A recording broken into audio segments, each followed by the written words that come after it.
أهلا بيكم. برحب بكل متابعيني في كل مكان. هنعمل النهاردة طاجن اللحم.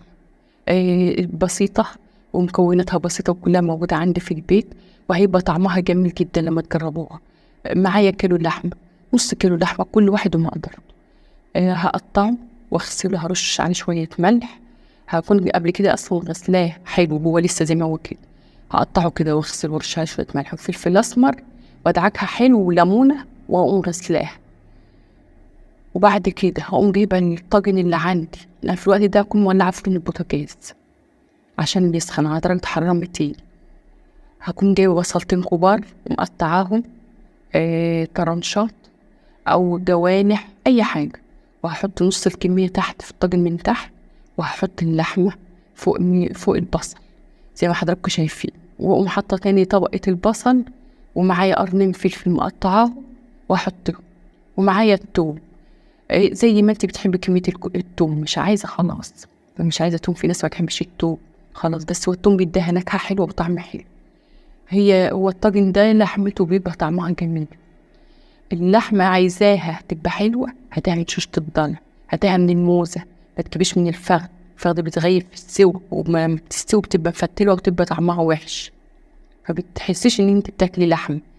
انما الموزة والشوشة الضلع بتبقى لحمتها مسكرة وحلوة، وبتلاقيها ناعمة في السوا وما تغيبش في السوا. ورشيت الفلفل الأسمر، قمت جايبة ورقة زبدة حطيتها، وورقة الفويل، وغطيتها حلو، وحطيتها في الفرن. فرن بوتاجاز ماشي، فرن من اللي هو بتاعنا العادي مش مشكلة، حطيها وتلات ارباع سوا طلعيها.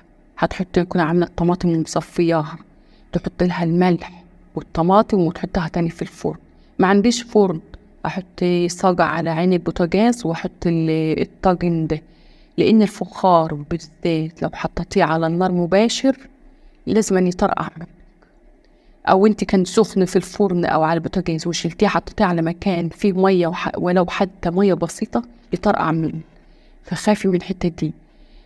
حطيت له الطماطم والملح وأحطه تاني في الفرن يستوي بقى براحته كده، وطيت عليه الفرن.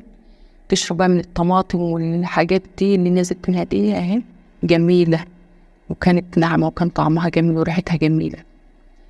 خلاص خلصنا كده. هقوم شايلة الورقة من عليها ومولعة الشواريق، أو مولعة الشواية لو عند الفرن البوتاجاز، وهحطها تاخد وش. هو أنا عند المقطع ده هو اللي اتمسح مني، فهحطها بقى تاخد وش، تبقى ريحتها جميلة وطعمها جميل. هي كل ما تيجي لما برضو هي بتستوي، كل ما ابص عليها لما احط لها ميه مغليه. هي دي كانت اكلتنا النهارده. اشوفكم فيديو جديد ان شاء الله.